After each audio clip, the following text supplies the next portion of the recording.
Panksepp distinguished a number of brain systems that we share with other mammals. They include care, he capitalized these, C-A-R-E, care, then something he calls grief and panic, then fear, lust, seeking, play, and rage. These are all brain systems that we have. They're all necessary for mammalian life. They're all necessary. By rage, he means the anger that arises when our boundaries are being transgressed.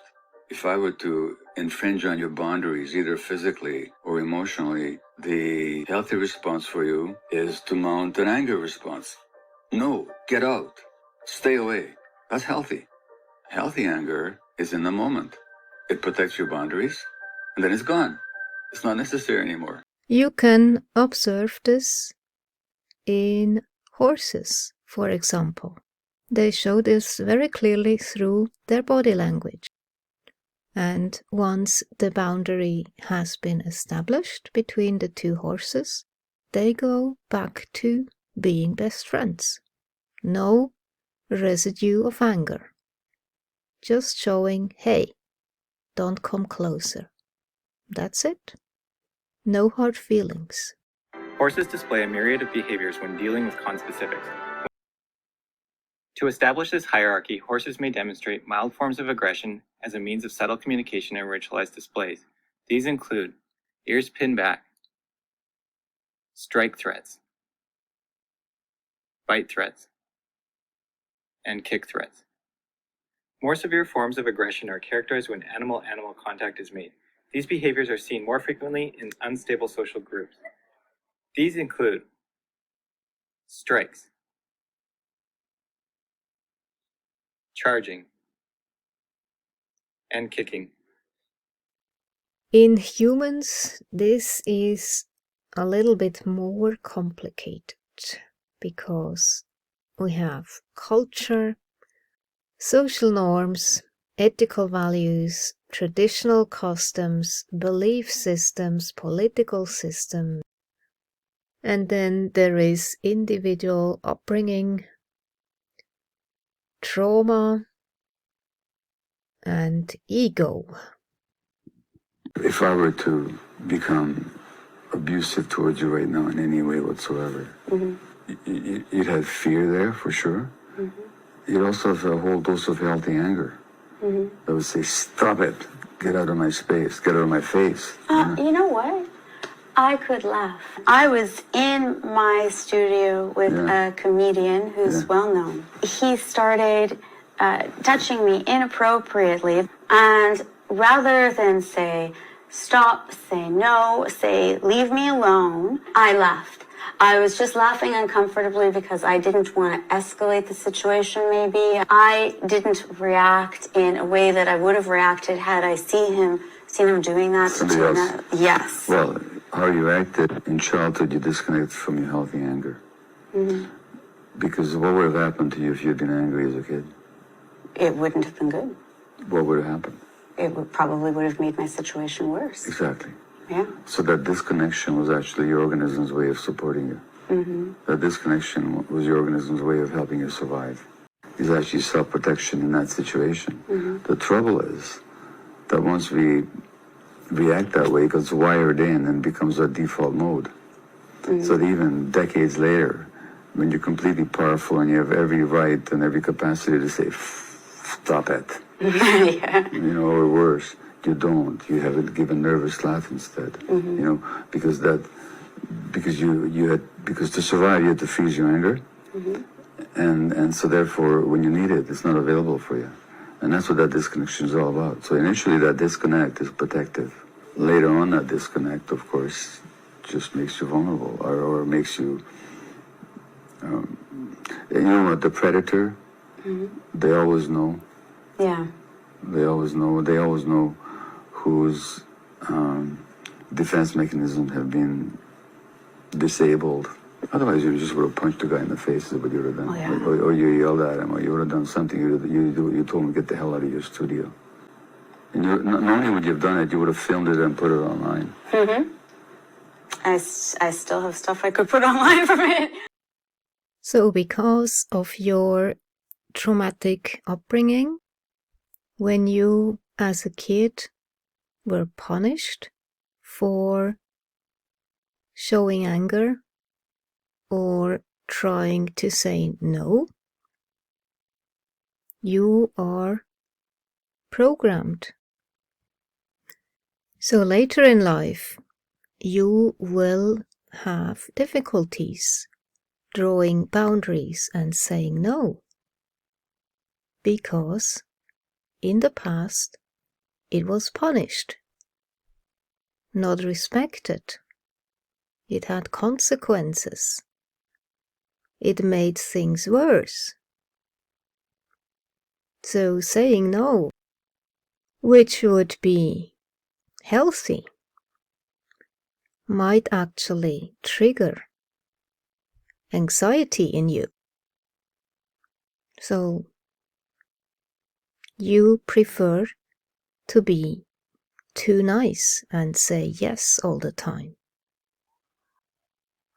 But that way, people just walk over you, treat you like garbage.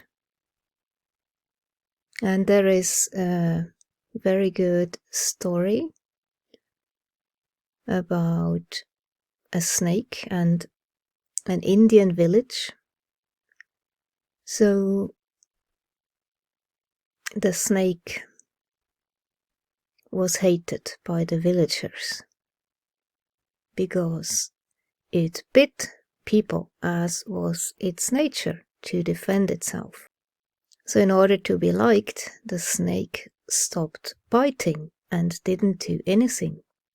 And the result of that was that now the villagers stopped to respect the snake and they treated it badly. They threw stones at the snake and the snake was hurt. So the snake went to a sage and asked, "What should I do?" And the sage said to the snake, "Never stop hissing." So that was the solution. Draw your boundary. It is your absolute right to do so. I have observed a certain pattern, and it kept repeating itself.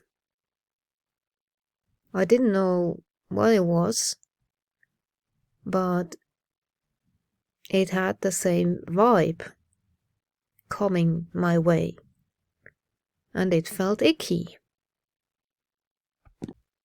And I was wondering, what was that?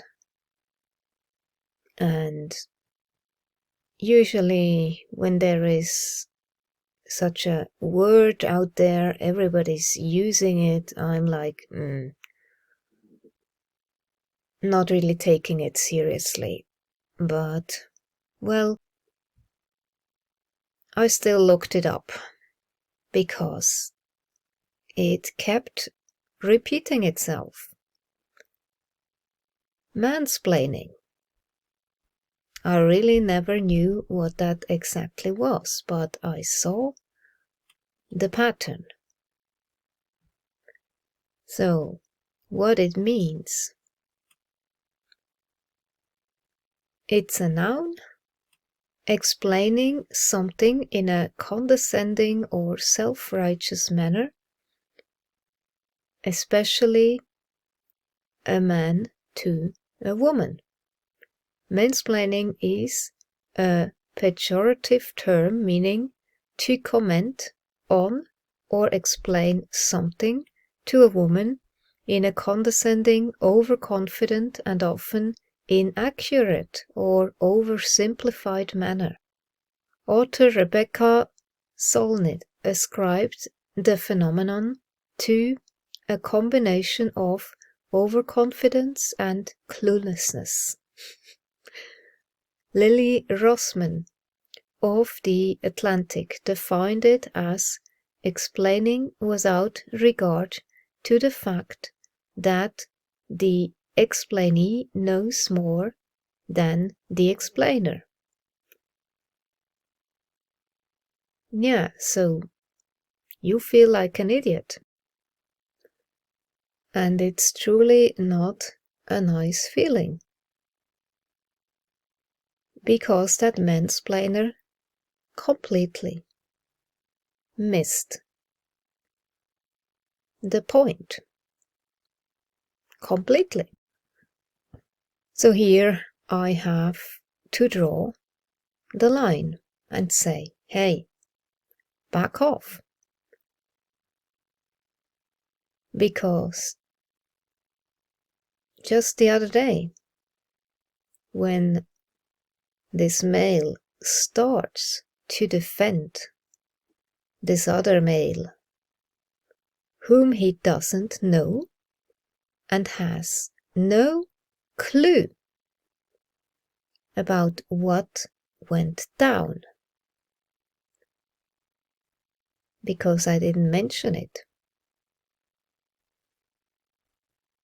But he just goes on interpreting, making assumptions, explaining stuff to me as if I'm 3 years old or so.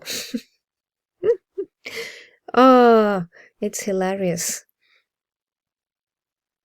Anyway, so that's where you have to draw the line and say, stop.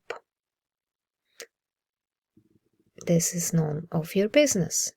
It's just not. On the other hand, you can also experience this kind of superiority, moral high ground attitude in males or females just the same. It just has a different flavor. I had a female psychologist explaining to me that she was the expert.